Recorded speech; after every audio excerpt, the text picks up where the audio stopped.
Okay, good morning, everyone. Y'all may not be able to tell this right now, but I'm actually covered in coffee. It's been a hectic morning. I was in the process of trying to get ready, and I knocked the coffee cup right out of my hand, and it went all over myself about 4 minutes ago. Was it an accident? That I spilled the coffee? That was sad. Yeah, it was sad. That was very sad. I hope the internet's working today. It's been going very slowly for me so far. Seems like we have no drop frames though, so that's good. It's been a hectic morning. I had a lot of things to do. My wife and I have been tag teaming life since the virus hit us. And, yeah, the virus, yeah. And I haven't done anything for the last 2 days. So inevitably today, I have everything to do. But that's okay. Yes. I'm happy to be here with all of you. I want to. Yeah, this is the notes. Can you show them the notes for today? Today we're going to be discussing conserving your bankroll. Because right now... Stop. Don't do that. Right now, I think everyone's in somewhat conservative mode. You have to make sure that you do not squander your resources and squander your opportunity. And especially if your level of profitability has gone... Hey, stop, I'm talking. Especially if your level of profitability has gone down, you want to make sure that you are on lockdown mode during this tough period. Do you need to go? No. Please be good today. We're having a rough day. We're having a rough day, everyone. Okay. So, first things first. Whenever you are developing a bankroll, building a bankroll, etc., it's very important, vitally important, that you always play the proper games. So what are the proper games? The proper games are the ones that you are bankrolled for. They have a proper monetary bankroll. And also the games that you can actually beat. You need both of these things. Two very important components. Most people, or some people, only have one or none, which is a big problem, and that's why most people fail. A good example of this is, say you have a decent tournament player who can beat, let's say, don't touch that, who can beat, let's say, $100 tournaments. Well, let's say they win a $100 tournament for $15,000. You leaving? Yeah. All right, see ya. Tell everybody bye-bye. Bye. Okay. Say they beat the game for $15,000. And now they have, like, let's say a $25,000 bankroll. All of a sudden, they're like, oh, I have $25K. Now I can start playing the $500 games, especially if I think they're soft. And then inevitably what happens is they start playing in games that they can no longer beat. This is my quarter. That's your quarter? And if they start playing games they can't beat, their bankroll starts to decline. Okay. I'm going to go put this in my piggy. Just as soon as we open. Okay, go save your money. Conserve your money. Exactly. Conserve the bankroll. So, you want to make sure that you are playing games you can beat. Obviously, some people, they just don't have a bankroll at all. If you don't have a bankroll at all, it's not going to go so well for you. If you have a lot of skill but lack a bankroll, that doesn't mean you should be playing high. So many people in the past, or maybe even currently, are like, pretty good at poker, but they just have no money for some reason. Oh, what is that? A piggy bank. It's a piggy bank? You want to show everybody? Are you conserving your bankroll? Yeah. Yeah. You have a lot of coins in there. Close the door. Shut the door? Yeah. All right, are you going to be quiet and good? Yeah. Because we're talking about conserving your money. You have to conserve your money, especially during difficult times where money may not be coming in. Okay. So, play the proper games, meaning you are adequately bankrolled and you have the proper skill level. Don't forget you must be properly skilled. Oh, I Next. got a ball. Don't use your bankroll for non-poker activities. That is a big leak that a lot of poker players have. Yeah, I have to read this. I forgot everything I said this morning. Okay, so yeah, things like rent, loans, staking, gambling, drugs, all that kind of thing, you should not be spending your poker money on. This may sound like very, very common sense, but a lot of people don't do it. Heat up. I've had many poker playing friends who have essentially squandered their opportunity to be a professional poker player because all throughout, from the bottom all the way to when they, eventually capped out, they spent all of their money. And if you spend all of your money, you will not have a bankroll. If you don't have a bankroll, you don't get to play. Right? Yeah. Right. That is a big problem. A lot of people think they're supposed to try to get staked or have somebody give them money. And I don't think that's the way to go about it. You want to earn the money yourself, have good discipline, and don't squander your opportunities for short-term happinesses like a new CD or gambling in the pit or front row seats to a sporting event or whatever, right? So you have to make sure you're not losing and effectively giving away your poker bankroll. Next, don't give away your bankroll, right? So one is don't spend it for non-poker activities. The other one's don't straight up give it away. People can give it away in many ways, like tips. A lot of people don't like me saying you shouldn't be tipping as much. But let's say you're a 1-2 no limit player. Okay? You're a 1-2 no limit player trying to grind it up. And you have, let's say, a $20 an hour win rate. Stop. Before tips or whatnot. Think about this. Let's say you win 6 hands per hour. Stop. It's so loud. Let's say you win 6 hands per hour. And then you tip $2 per hand. Well, that's $12 per hour you're tipping out of your $20 an hour win rate. That means instead of making $20 an hour, you're making a third of that. You're making $6 an hour. Hey, got a quarter. You got a quarter? You're saving your bankroll? Yeah. Yeah. That's a nickel, actually. What is it? Nickel. Okay, put in there. You all may not know this, but nickels, I believe... This one. Maybe they're not anymore. Nickels, for the longest time, were actually made of nickel. And the values of nickels were about 5 cents. Actually, the value of the coin, which is kind of an oddity. Like a quarter, a dime, a penny, all those cost basically nothing to make. But a nickel actually costs 5 cents to make. So, buy up the nickels. The only problem is you're not legally allowed to melt down U.S. currency. So that's the problem with that. But if the government ever goes to poo, nickel might actually be quite valuable. All right. Full disclosure, I have $1,000 worth of nickels in the closet. Okay. So yeah, don't give away your money on tips, expenses, upgrades, right? This kind of goes back to like first class seats to on airplane flights and fancy hotel rooms. There's a time and a place to splurge a little bit, but at the same time, you have to be disciplined, especially when you are in the growing of your bankroll process. Or when... Wash your hands. Yeah, you gotta wash your hands? Yeah. Yeah, somebody said that earlier. You gotta wash your hands, that's right. Now that you touch those coins, you definitely have to wash your hands. Yeah. James, you keep moving over and I can't see my sheet. Especially in times where you need to be in conserving mode, like say you're a professional poker player and you can't go play a whole lot of poker right now. Well, then maybe you stop going out and gambling so hard on, or spending your money so hard on things like fancy dinners and upgrades and whatnot. Maybe you knit it up a little bit, right? You have to have discipline. I know a lot of people don't like to have discipline, but in this time, it is definitely important to not just give away your money. People at the table will shame you for not tipping. I'm not saying don't tip anything. I'm saying be smart about it, right? If you have a $7 an hour win rate and you tip $7 an hour, what are you doing? You're just wasting your time.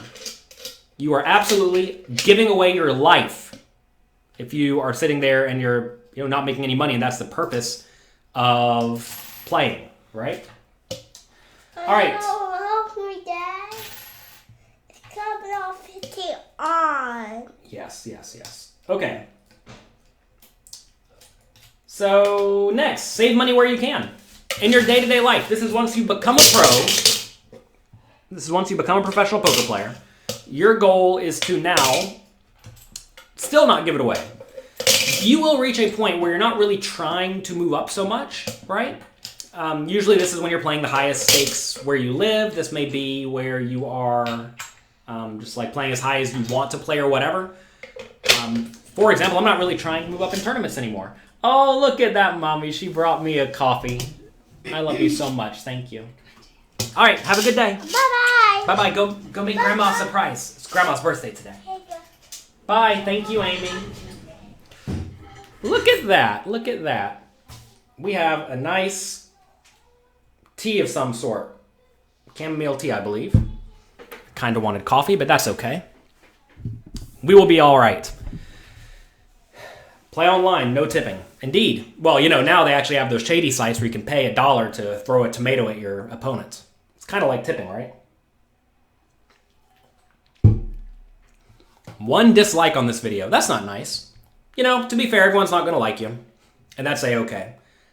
I actually don't know how dislikes impact YouTube algorithms and whatnot, because I see some people who still have a lot of views despite like everyone hating them. So maybe likes or dislikes are judged the same. I'm not entirely sure. Clint says you share the birthday with grandma. Well, happy birthday, Clint. All right.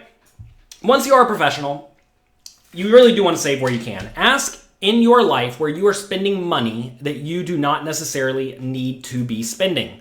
Some obvious examples of this are a fancy car. Maybe a car that has high insurance payments, right? Back in the day, I had a fancy car. I won it in a bet. I won a $60,000 car in a bet. And then my car insurance was something like $500 a month. $6,000 a year, right? And I actually wasn't home all that much where the car was. So I was paying $6,000 a year for insurance for a car that I would drive maybe 2 months out of the year. So what do? Well, this was before Uber existed. But even back then, I realized, I did a little bit of quick math, it was actually cheaper to rent a car and drive the car that I rented than drive the fancy car. You may say, who cares about $6,000 a year? Well, you know, even back then, I was still not trying to stone give away my money. I actually did keep the car for like a year before I realized, oh my God, I'm just squandering it. So that was an expense I got rid of. Cable, right? The TV. A lot of poker players don't actually watch TV, or if they do watch their TV in today's environment, you can watch things like Netflix or HBO or Disney or, you know, CBS on your Roku device that cost you nothing or cost you $10 a month. If you're paying $150 a month for cable and you don't watch it, or your excuse is, oh, I only watch sports on it, but you don't actually even do that, then, you know, it's like, what's the purpose? Why are you giving away this money? And you may say, oh, it's only $100 a month. Yeah, but $100 a month is $1,200 a year. Do that for 10 years, it's $12,000. Would you rather have $12,000 or not have $12,000, right? I'd rather have $12,000. Dislikes have no effect on your channel. Interesting. Well, don't start disliking me, please. But likes help you reach more people. Well, click like. I'd rather be helped than not helped. So, similar to that, you want to keep routine expenses low. Something else you can do to really conserve money is live in a cheaper place, right? A lot of people want to live in a nice, fancy place. And to me, there's nothing wrong with living in a nice, fancy place. And you just have to ask, are you in the financial scenario where you get to do that? And the answer very easily could be no. If you are struggling to make ends meet each month, get rid of your expenses. It really is as easy as that. And now I understand some of you may be in a rough spot where you don't actually have any expenses and you're not making any money. Then, I mean, fortunately, if you're not making any money, it's easier to make some money. But I get it that some people are in scenarios where they have expenses. Maybe you have child support payments or something that's high for whatever reason. Maybe you have problems where you owe a debt to someone from a bad decision you made in the past. Maybe even from a good decision you made in the past. Maybe you got hurt and had to go to the doctor and had to pay some giant doctor bill. I don't know. I get the idea that there are some people out there who have burdens, right? And that you can't really do a whole lot about. And that's unfortunate. That is definitely a difficult spot to be in. But the vast majority of people out there, if they just conserve money a little bit more or cut down their expenses a little bit more, they will automatically be in great shape. Like actual good shape. So routine expenses you can keep low. You can keep rent low, rent/mortgage, whatever you want to call it. You can keep food expenses low, right? You know, you can eat cheap or you can eat expensive. And you know, there's trade-offs to both. But if you are in the mindset or the routine strategy of trying to actually grow your wealth, an easy way to do that is just cut down on all these expenses. All these expenses will save you like $1,000 a month or something like that. And if you have 5 things that save you $1,000 a month, that's $60,000 a year you save. $60,000 a year is a lot just for being a little bit more disciplined and perhaps not doing what you want to do at every point in time. Would you play poker for your last $100 if you don't need to buy food or rent? I would keep a proper bankroll. I would not get down to $100. If I did have $100, I mean, I started with 50 to be fair. I played tiny stakes.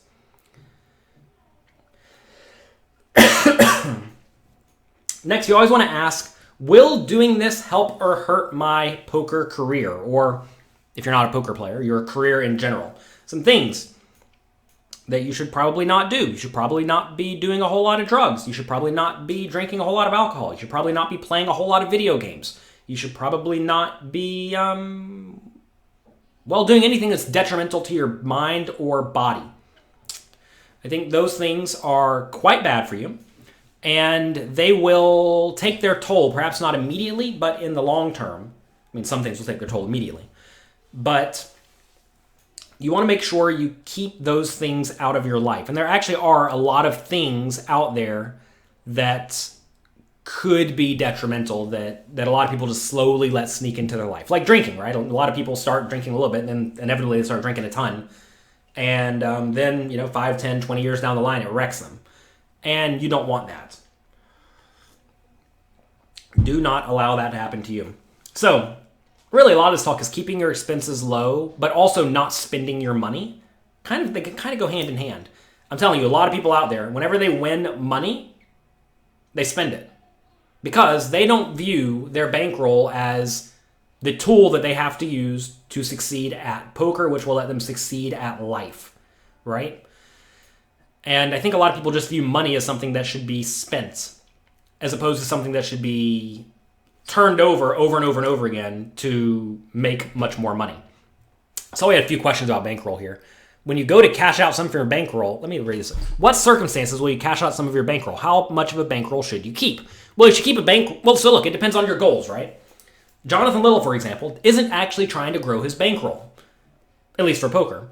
And the reason for that is because I'm already bankrolled to play the games as high as I want to play. I'm not trying to play $100,000 tournaments. I don't even necessarily want to have all myself in 25Ks. I'd like to have most of myself or all of myself in $10,000 tournaments and lower, and definitely $5,000 tournaments and lower, because those are the ones where I think I have the biggest edge, right? So I need to have a bankroll for, let's say, $10,000 tournaments. Let's say I'm mostly going to play the ones I think are good value, so we need what? $1 million bankroll, give or take, which we have. So do I really need to try to grow the bankroll? Is the aspirations to play bigger with a smaller edge with more variance? The answer is not really. So I'm not actually trying to grow my bankroll anymore. So now, as long as I have the bankroll set aside, any other money I can kind of do whatever I want with, which, I'm still trying to make more money with that money. I'm not just like spending it and only keeping exactly the minimum. But at this point, once you get to some point, it's almost like the bankroll and the life roll become the same thing, but you have such a big bankroll to the point that you're never going to be at risk, right? And that's very different than a lot of people. They have, let's say, $1,000 to their name. They started with zero. I mean, hey, I started with $50 and I got up to $1,000 at one point, right? And what did I do? Did I cash some of it out? Well, no, I didn't actually need the money. Why? Because I wasn't playing poker to make money. I was playing poker because I like to play poker, right? And I never viewed poker as a way to make money. I viewed poker as a cool game that I enjoyed playing. So I didn't really cash out any money until I had about $100,000. Started with 50, got up to literally $100,000 before I cashed out any of it. And when I cashed them out, it was $1,000. It was like for fun, just to see if it was actually real. And there's a lot of value in not viewing poker as something I'm going to win money and then spend it on something, because that's not what we're trying to do, right? I always knew my goal was to essentially get a big enough bankroll to where I could play whatever I wanted within reason, which, I have now. But back in the day, I didn't. And back in the day, I did not spend money. I would room with 4 guys when I went to play poker. It cost $20 a night, I would take cheap flights. I would do a lot of things to save money. And inevitably saved it. It worked. And now we're doing pretty well. Hi. Bye. Family's walking by outside. All right. How was your life when you just played and didn't cash out? Well, I was a young kid, right? I did not have a reason to cash out. Back then I had a job. I had 2 $10 an hour jobs and I was going to college. And I was living at home with my parents, right? So I had no rent. Car insurance and car payment was like $500 a month total. And I had like no other payments. So I probably spent $1,000 a month. And I was making more than that at my $10 an hour jobs. That's the money I spent to live, right? Don't cough into your hand. Cough into your elbow, please. Yeah, okay. We can do whatever we want at the house right now. Don't worry. I'll wash my hands afterwards. I did get a bit of a cough today. It's not good. I feel fine, though. Best way to preserve your bankroll is don't play other games. We already mentioned that, TJ. But yes, we said right off the bat, don't play other gambling games, because that if you play other gambling games with your poker bankroll, it's not actually your bankroll. It's something else. It's just like joke money. So if you're going to treat your bankroll like joke money, then you should expect to fail, right? You spent $15,000 a year on vices. Good job. Well, good job getting off them. You still off the booze. I've had a few drinks. I had one weekend, a bachelor party weekend, where I drank a lot. And drinking a lot will remind you why you don't necessarily want to be drinking a lot. How much of your bankroll should you spend on education? That's a difficult question because it depends on how serious you are.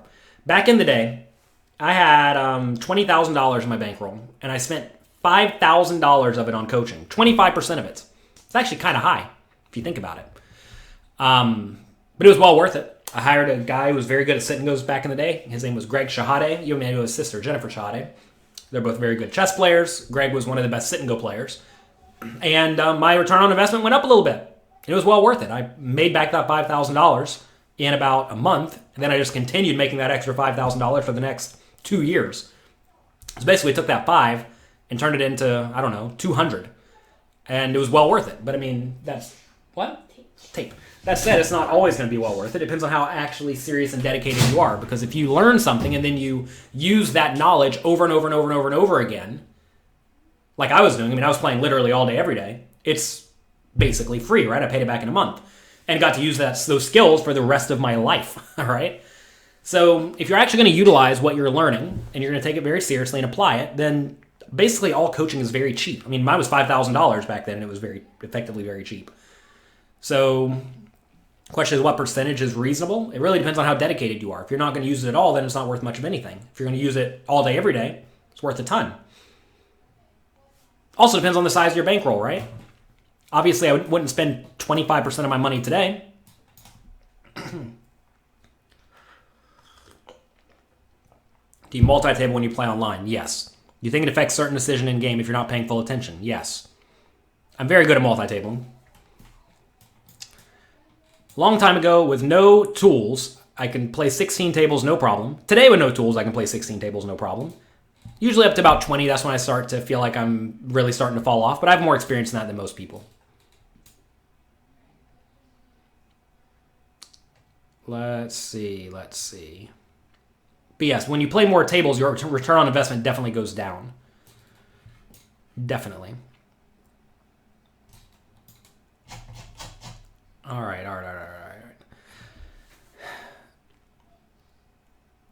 Can you use my 100 big blinds pre-flop GTO strategy for an anti-cash game? I would tell you not to. You need to play more hands when there's more money in the pot before the flop. I am the guru of goats. Thank you for your content. Well, you're welcome, Brandon. Thank you for being here today. Hope you're having a fantastic day. Hope we're doing our absolute best to do the best we can in this scenario. And it's very, very important that you should conserve your bankroll. What's my opinion on a bot that plays poker? I don't know. I haven't played it. I actually haven't studied that stuff all that much. Technology moves very quickly and progresses very quickly. And I have a lot going on in my life. And some things are just like, just don't have time for it, is what it amounts to. You can go as deep as you want to go on a lot of stuff, and like robotics, computer design, AI, etc. You can go really deep on that stuff. One of my friends is a guy named Sam Gansfried, who made one of the poker bots, one of the heads-up bots back in the day. And now he's a consultant or something like that. And he writes these articles that are incredibly in-depth. I've retweeted a few of them back in the day. Anyway, he's a super genius, and people like super geniuses. I can barely make my way through the work that he makes, and it's not for me. I'm not an academic. I should become an academic. I don't know if I should become an academic. I have a lot to do in life right now.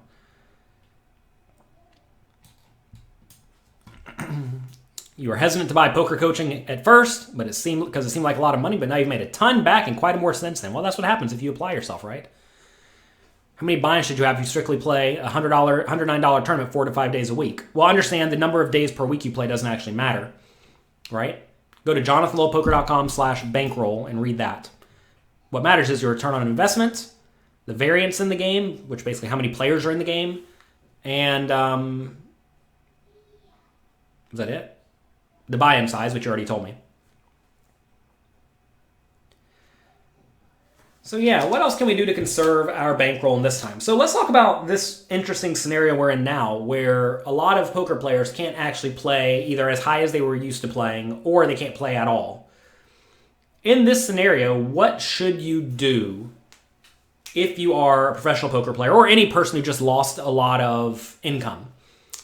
First things first, kill all the expenses that are not necessary. So what is not necessary? Just thinking about in my day-to-day life, what's not necessary. Cable's not necessary. In theory, we can move somewhere cheaper if we had to. We live in Manhattan. It's probably not ideal to live in Manhattan if you don't make any money.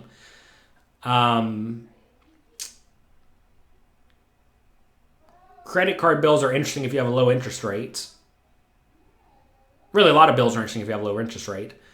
That said, a lot of people don't have low interest rates. If you don't have a whole lot of money, it turns out you can't actually get a low interest rate. So that's a bit of a bummer. You need to look at whatever expenses you have. So like gym membership, right? If you're not going to the gym, don't pay for the gym. If you are, well, like cable TV, you don't need cable TV for $150 a month, right? Things like your vices, right? If you smoke cigarettes, maybe you try your best to stop smoking cigarettes in this period of time. If you drink a lot of alcohol, same story. Get off the alcohol, right? All these things will save you a lot of time and money. And then, in this period where you cannot actually go and work, right? Now you use that time to study and get better and learn, right? Use this time to better yourself and develop other skills. The reason a lot of people have been wrecked to some extent at this period of time, I mean, I realize a lot of people have been wrecked, but it's because to some extent they did not have lots and lots and lots and lots of options, right? For example, Jonathan Little was in a very fortunate spot where he sells things to people, but he sells them in the digital world, which means I'm not really impacted by supply chains, etc. Also, Jonathan Little sells information as opposed to a physical thing, and physical things got wrecked at this period of time. And also, Jonathan Little is a professional poker player and makes money from poker, but he also can do other things, right? We had multiple sources of income. And I realize it's hard to develop multiple sources of income, but if there's ever a time right now to really work to develop something, you want to develop a source of income that is relatively different to the other thing that you are doing, right? Or to the other thing that you did. And you can do a lot of stuff right now. You can learn a foreign language. You get good at a language, you can become a translator or something, right? What else? You could get in good physical shape, learn how to be a personal trainer, maybe make physical training videos. I mean, I don't know, right? You could do all sorts of stuff like that. I will tell you, the internet is generally your friend, and you want to utilize it to take whatever skills you have and scale them. So do your best to help others. And if you help a lot of other people, like I do, right? If you help a lot of other people, then they will help you in return. If you want to be a dancer, there's an app called Steezy, S-T-E-E-Z-Y. I'm an investor. Check them out. They'll teach you how to dance on your iPad. It's a dance training site, like PokerCoaching.com is a poker training site.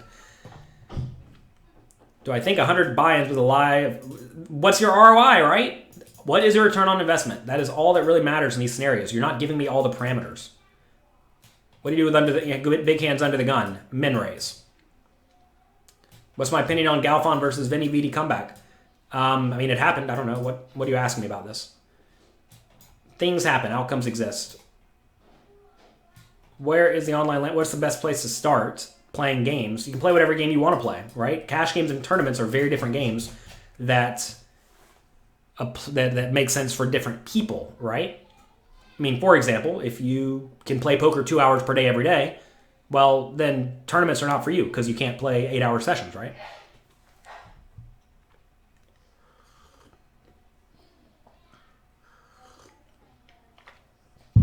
The guy won $1.5 million with the smallest satellite into a tournament. Should we try to play big tournaments through satellites or just grow your bankroll? Well, mister, it depends on what your goals are, right?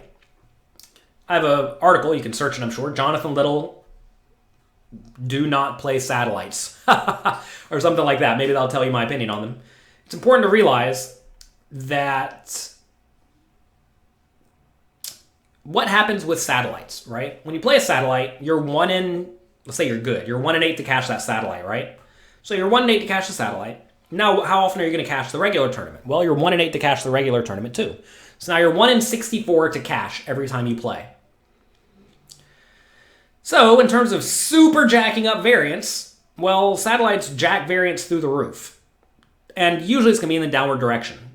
So you're 1 in 64 to get a cash, but even then it's not a good cash. So now you're like 1 in, 5,000 to get a good cash. You tell me you're going to play 5,000 games to have one real score? It's like, it's absurd. However, satellites are great if you want to gamble. If you want to give yourself a chance to turn a little money into nothing and you want to parlay. The problem is that that's not how professionals treat most games, and especially not poker. Yeah, if you want to watch Orange is the New Black, that's on Netflix, not... Oh, can you get it on YouTube? All right, well, good. If you can get it on YouTube, nice.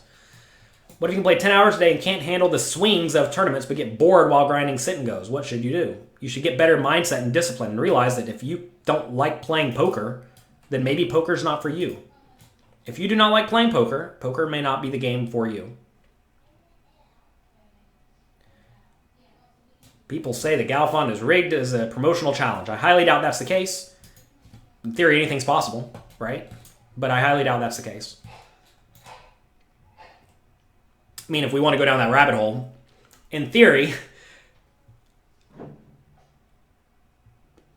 we're not going to go down that rabbit hole because I'm sure people will get after me for things that I'm not even trying to say. That's what happens on the internet. You can't even speculate, because if you speculate about things, people think you're saying that is definitively what's true. One of your sayings is, well, that's unfortunate. When you have the best hand, you get beat. How do you keep that attitude? Because it doesn't matter. Keep a proper bankroll. Realize you're going to get beat, right? How do you keep the same attitude? I mean, it's not an attitude. It is this the truth, right? So if it's the truth, then why would you have to worry about it, right? Like, I wake up and brush my teeth every day. Why? Is it an attitude? No, it's just like what you do, right? So when you're playing poker and you get bad beat, realize that's fine. It's going to happen sometimes. You said on a show that Phil Galfond was on break that he should quit. Yeah, he probably should have. Now that he's even the score, you think people expected me to be some more surprised, given how insistent you were that he should quit. I certainly was not insistent. Again, this goes back to the internet, right? If you're down $1 million playing a guy heads up, you should probably quit. That's just common knowledge, right? Imagine what happened during the break is Phil almost certainly, again, this is pure speculation. This is what I would do if I was Phil.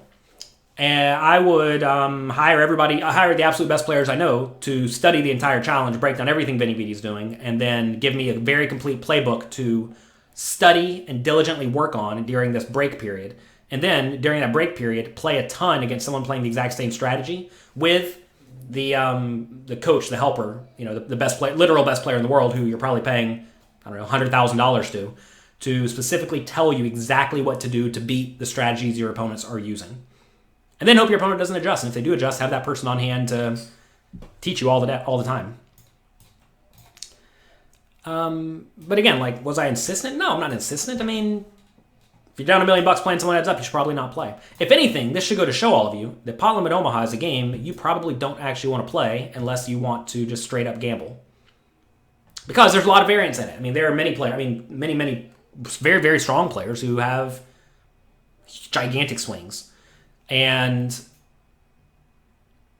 if you have gigantic swings, I mean, is that really the game you want to play as a professional? What do you think about rake back and leaderboards? I would prefer sites just get rid of rake, personally.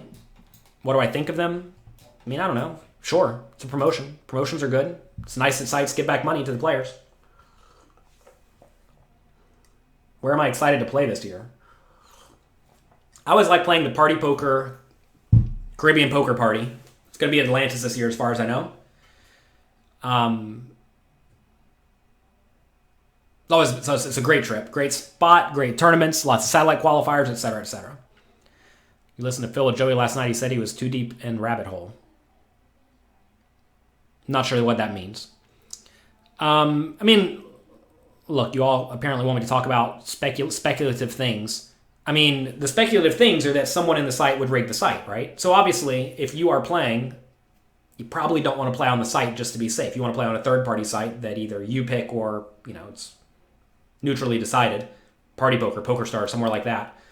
The thing is, like, even if, like, Phil himself is not... I'm not saying he's cheating. I'm not saying he's cheating. Pure speculative. Phil may not even be the one cheating. There might be someone inside who says, you know what? Our guy's getting crushed. If he gets crushed this time and the next time and the next time, we're out of a job. He better win. Oh, look, I know how to make him win because I know how to tinker with the program. Right? Not what I'm saying, but that very easily could happen. So even if Phil is not even in on it, something could be happening because it's a big company, right? At least I presume it's a big company. I will say you couldn't draw it up any better. Get crushed, take a few days off, make a big comeback, and win by a hair. It's a good story. Good stories, sometimes they happen, sometimes they don't. Sometimes they happen and usually they don't. But, Phil's a great poker player and very, very strong mindset and, certainly someone who's capable of coming back. That said, variance is huge in PLO. I would love to see expected ROI graphs or, expected win rate graphs from both players. Because, right, like, it'd be interesting to know if one of the players was just still absolutely getting crushed in terms of variance, or if now that they're even, it turns out both of their expected win rates just like converge to roughly even and nobody's even running hot or running poorly. How many of the same tournament you need to play to know your most accurate ROI? It depends on the number of players in the games, right?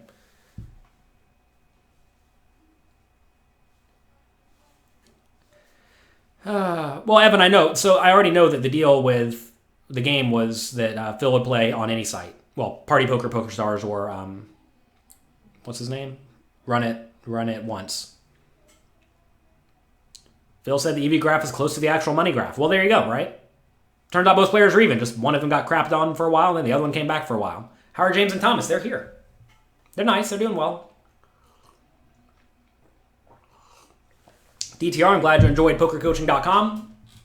We gave everyone it away for free for about a week last month.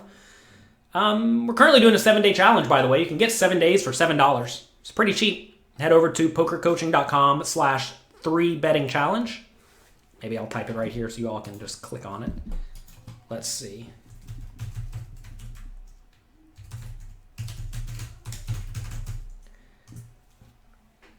He was in a bottom 1% run when he was down $1 million. Well, I mean, so maybe he was, maybe he wasn't. I don't know what the math is. But if you are playing and you know that to be the case, there's no reason for you to stop playing, right? Like, say you actually know you're supposed to be up a little bit. Let's say you're supposed to be up 5 buy-ins, but you're down 50. You should keep playing, right? I can't know that as an outside observer, right? Because I don't have any of the data. But typically, if you're just down a bunch of money, you probably want to quit that person. But if you have inside information, the information that you have on your computer, you can see I'm supposed to be up 5 buy-ins, but I'm actually down 50. Well, then you have nothing to worry about, right? Just keep playing because you're actually profitable. This goes back to the mindset, right? We were asking earlier, how do you keep that mindset? It's just pure math, right? If you have an edge and you have good data that shows you very clearly that you have an edge, well then just keep playing. How often do you think online players are colluding by video chatting outside of the table? Why would they need a video chat? I wouldn't use a video chat. That'd just be wasting time. I'm not actually so concerned about colluding, at least in games like No Limit Hold'em, because the amount of value you could potentially produce by colluding is very low. Colluding is very useful in theory in the games where you get to see lots of cards, like Omaha 8 or better. It was well known back in the day on PokerStars. They had a 150-300 or 75-150 game, something like that. A limit Omaha 8 or better game, and it was just apparently colluded to hell. Because there, like if you have 4 guys at the table and you know each other's dead cards, you know when to continue withdrawals and when not to continue withdrawals.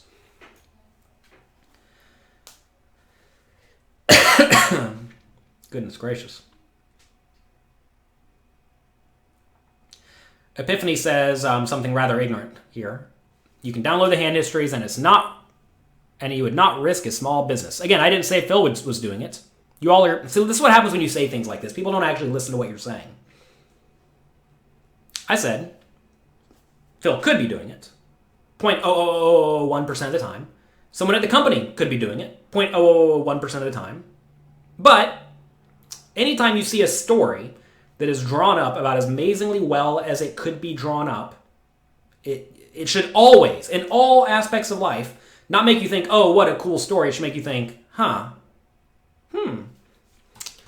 right?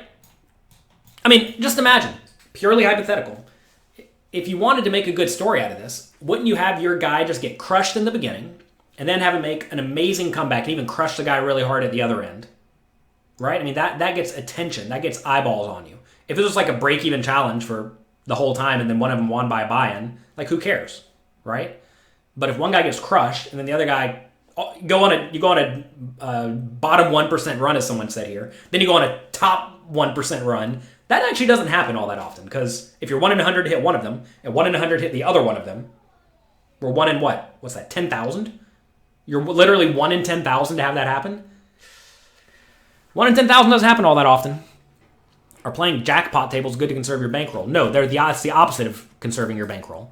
And look, I have had no experiences at all with Phil Galfond that have been negative in the least bit. I think he's a world-class player and a world-class person. But you should always at least question everything, especially when it looks a little bit funny. And again, I don't even know if this looks funny because I'm not following it. I'm not a heads-up pot limit Omaha player, so I don't really care all that much. If I was a heads-up pot limit Omaha player, then I'd probably be way more into this. But I'm a 9-handed or 6-handed no-limit Texas Hold'em player, so I don't really care all that much. The thing is that like a lot of people say, oh, it could be happening, therefore it must be happening. No. Just because it could be happening doesn't mean it must be happening. Like the postal thing, right? Could be happening. Definitely was. But, there was an investigation because it was actually shady. And there were insiders who had good, clean information. If like 2 employees from Run It Once come out and say something is shady, well then, yeah. You sure better look into it, right? But right now, if both players realize they both have the same EV graphs, right? I mean, it's just is what it is. I mean, obviously, you could go super down the deep end and say that every single hand was preset, right? You could say literally every hand was preset. We knew Phil was going to lose $1 million, million euros. And then we knew he was going to win back 1.2 million euros. Well, there is no variance then. Fun stuff, right? Obviously, that's not what's happening, though, I don't think. I say obviously, I could be very wrong. Because I don't know. I'm not a heads-up pot limit Omaha player. I don't know. I don't know why anybody even wants my opinion on this, because this is not my area of expertise. All right. Can you tell me your 15 big blind tournament chart is for 15 to 25 big blinds or 20? No. So the charts are very specifically for exactly what they say they're for. If you have a chart for 15 big blinds, it is for 15 big blinds. It's not for 15 to 25. That's not what it says. It's for 15. You can extrapolate a little bit and use it for 13 to 20 or something like that. But you have to extrapolate. We're actually working on this giant database of charts that'll be an app for everyone that's going to have GTO charts for all scenarios before the flop. And it's a big project. But you'll find that you can play 15 big blinds very much like you can play 13 big blinds and 17 big blinds. It's not that big of a difference. As you get deeper and deeper, like 75 big blinds plays very much like 65, whereas 25 does not play like 15, even though they're both 10 big blinds apart. So you just have to extrapolate a little bit. What we did not want is to have a whole laundry list of charts based on stack size. That's just kind of nonsense. Can you fill us in on the possible thing? I had my lawyer just the other day on my podcast, the Poker Coaching Podcast with Jonathan Little. Check it out. YouTube.com/PokerCoaching. There's a video of it. Basically said things are moving slowly. That's the long and short of it.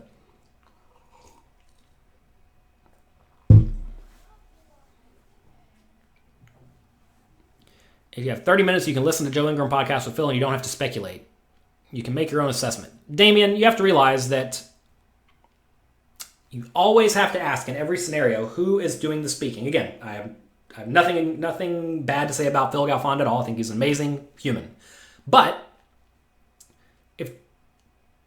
good example is if an ACR pro, an America Card Room pro, who's paid by ACR, tells you that ACR is a good, legitimate poker site, yet other crazy things happen there, like bots and colluding and the site going down and people not getting paid, etc., you going to listen to that person? Well, no. You still must speculate, because you don't know how many bots are playing on there. You don't know how bad the banking is, right? You don't know these things. All you can do is speculate.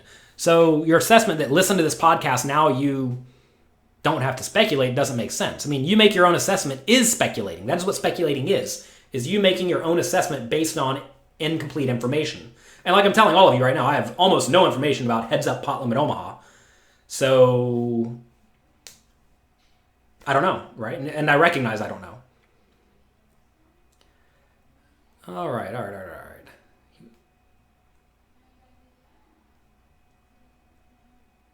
What's the new push fold app called? I don't know what it's called, actually. We're still in the process of getting it up. It's on the Android App Store now. You can send us an email, support@pokercoaching.com. Okay. Again, be smart. Conserve your bankroll. I love how you all got me off topic on a heads-up pot limit Omaha match. I'm not even a heads-up pot limit Omaha player. I've played literally 1 hour of heads-up pot limit Omaha in my life. Therefore, my opinion on this topic is irrelevant. Don't forget, my opinion on the topic is irrelevant. And, I actually don't watch a whole lot of poker for, like, straight entertainment value. Whenever I'm watching poker, I'm doing it to try to learn. And I have no desire to learn heads-up pot limit Omaha, so I just, don't care. You called my lawyer 3 weeks ago and he didn't return your call. Send him a message on Twitter and he'll get right back to you, I'm sure. On Winamax, a team pro hit the $1 million spin and go twice in a week. Cool. Same story, right? You never know. Although you have no reason to doubt it. You like the 1 in 64 satellite mention. Well, it's true, right? And that's 1 in 64 to get a minimum cash, which just gives you 15 buy-ins to your satellite, right? So you're 1 in 64 to get 15 buy-ins back. Good luck. So yeah, be smart with your bankroll, please. This is a time in life where incomes for everyone across the board are going to be very, very low. And even if your current industry is seemingly not affected, like Jonathan Little's poker training industry business has not actually been all that affected so far because people are still spending their time learning to play poker. But it could be, because you have to realize that lots of things happen, and it's like a domino effect to some extent. I actually do think poker online is going to be somewhat insulated from this whole incident. If anything, it might even do better, which it is. But you never know, right? So you always want to make sure you have some cash on hand. If you have no cash on hand, when things go poorly and you can't make money anymore, you're going to get wrecked. So all the poker players out there who had exactly, the minimum bankroll required, now that they can't make money, they're going to get wrecked. Back in the day, when Ultimate Bet and Full Tilt closed down, a lot of poker players had the majority of their money on those sites. And you know what? A lot of them got wrecked. Despite being good poker players, something happened in their industry that wrecked them. Online poker players think they're immune to bad things happening, but don't forget, poker's actually gone through a few, upheavals. And we had Net Teller closing back in the day. You all probably don't even remember Net Teller closing back in the day. Net Teller closed. It screwed up a bunch of people. Isaac Axton, right? He took second place in the PokerStars Caribbean Adventure that I took fifth in. We both put all our money in Net Teller. I cashed mine out immediately. He left his in there for like a week. Then Net Teller went down. His money was locked up for years. Like $1 million. Just locked up. Couldn't do anything with it. You know how bad it'll screw you if you have $1 million that you can't touch for a year? It's like you got to sit there and wait. Never know when it's going to get there, right? So that happened. We had Party Poker Party Poker leave the poker community. That just screwed Sit and Goes, right? Sit and Goes used to be very profitable, and that killed them overnight. Why? Because all the bad players quit, all the good players moved to one site, and then they just all played there, and the games were no good. So that kills Sit and Goes immediately to high stakes. That happened. We had Full Tilt, UB, all that happened, where people just straight up lost money on UB. They was locked up for forever on Full Tilt. We've had all these American sites that have unlicensed, unregulated. A lot of those have closed and just not paid back people or paid them very slowly. Most of them just didn't pay back anyone. All of that's happened. So a lot of people right now are kind of like celebrating online poker as this great thing that nobody can touch. But it's not. Hate to break it to you. Something could happen tomorrow where the government just decides to shut down all the major sites or prosecute people who play on the shady apps, right? Who knows what could happen? And that's why it's very important that you are somewhat diversified, or at least if you're not diversified, you're very, I don't even know what the right word is, nimble, able to move to something different very, very, at a much faster rate. And you want to make sure that you're not locked into one thing and only one thing. Because if you're locked into one thing and only one thing, when that one thing goes poorly, you are just screwed. So make sure that you protect yourself by having options. Options are very important. Options are power. Edges are smaller in PLO than No Limit Hold'em. I actually disagree with this. I think that the best PLO players are better proportionally than the opponents than the best No Limit players. So I think edges are actually bigger, but variance is much, much, much higher. The thought is like 4 times as high, maybe bigger than that, who knows. You're playing very small limits. You're witnessing people that don't even play seriously. Should you put more money in to play higher stakes? No, play against bad players. If your opponents are playing poorly, you'll just crush them by playing well. Taxes are bankroll killers, indeed. There's more fish in PLO. Indeed. Do you think PokerStars is safe to keep your bankroll on? Yeah, in terms of like, are they going to steal it? I mean, if I had to put my money on... I mean, the sites I would actually keep real money on are any of the licensed regulated American sites, like World Series, Party Poker, Borgata, wherever. All of the licensed regulated American sites in New Jersey and Nevada and Pennsylvania, wherever they are. Those are fine. In terms of the other sites, Party Poker, PokerStars, 888, I would feel very safe having any amount of money on those. And then the other ones, all the other ones, not so much. Basically, if a site's owned by a publicly traded company, you're probably in pretty good shape.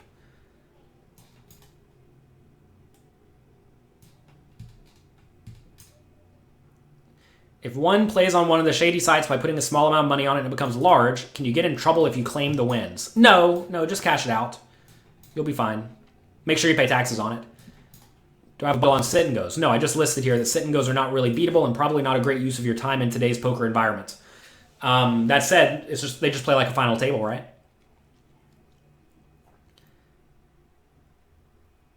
How do you deal with tepid coffee or tea? I just drink it cold. The tea is cold by now for sure. Actually, it's kind of warm. Tea is probably... how hot is this? 88 degrees? Solid lukewarm?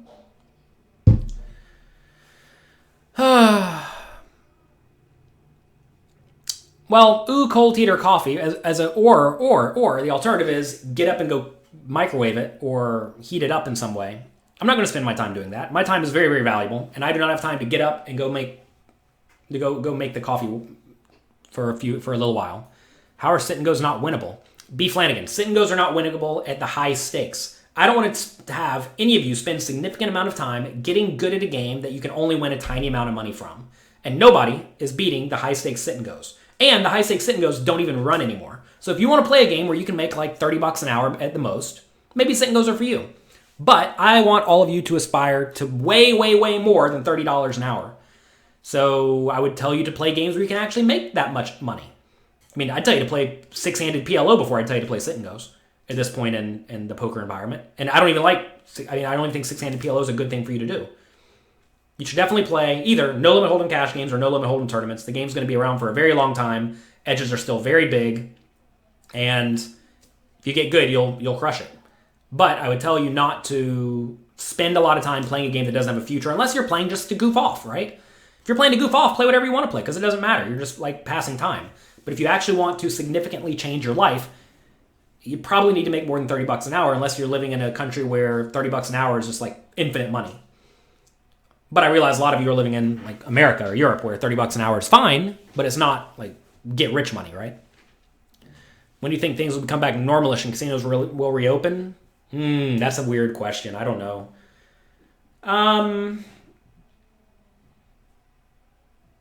When will they reopen versus when they become normalish is a little bit of a different question, right? Because they could reopen, but it would not be normalish. Because they may have all these like weird stipulations in play, like one person per table and absurd things like this. When will it be back totally normal? I'm going to go with September. That's my guess. But I can be very wrong. Again, I'm not a virologist. I don't know anything about viruses. I don't know anything about the legality of casinos operating when customers may die if they come in the doors. I don't know anything about that. So again, I'm not the best person to ask, right? So many people think just because someone can speak that their opinion matters about things. And my opinion does not matter about most things, like heads-up pot limit Omaha tournaments, viruses, etc., etc. My opinion doesn't matter because I am a poker player who knows how to play no-limit Texas Hold'em. I'm good at a few things, but viruses, heads-up pot limit Omaha, etc. are not those. All right. How does the coronavirus affect your equity of your pocket aces? Not at all. Besides, you won't get them nearly as often because you won't play as many hands. All right. Have a great day, everyone. Enjoy yourselves. I do know about conserving your bankroll. You all may not know this. I've been almost broke a few times. And I got out of it by doing exactly the things I told you today. I figured out other ways to have sources of income. I figured out ways to keep expenses low. I figured out ways to put in lots of volume and keep grinding it up in games that I can beat. And if you do those things, you will be able to survive even the most crazy, absurd scenarios. And right now, we're in a pretty crazy, absurd scenario. And I think the vast majority of poker players need to treat this like lockdown mode as opposed to let's gamble hard and see what we can do, because I think we're going to be in this for a while. And if we're in this for a while and volume shrivels up, be smart and protect yourself. Have a great weekend. I'm going to be inside all weekend. That's that. I'm going to be inside with 2 crazy kids and my lovely wife, Amy, who takes care of me. I don't know if you all know this, but this morning before we started the show, I had my coffee. I shut the microwave door because it was cold. I hit the cup. The cup shattered. Coffee went all over me. I actually smell like coffee right now. Coffee went all over me, and it drenched the kitchen. And my wife said, "No, you go do your show. I'll take care of it." So that was nice. Life's hectic, you know? When it gives you lemons, make lemonade. Have a great day. Bye-bye.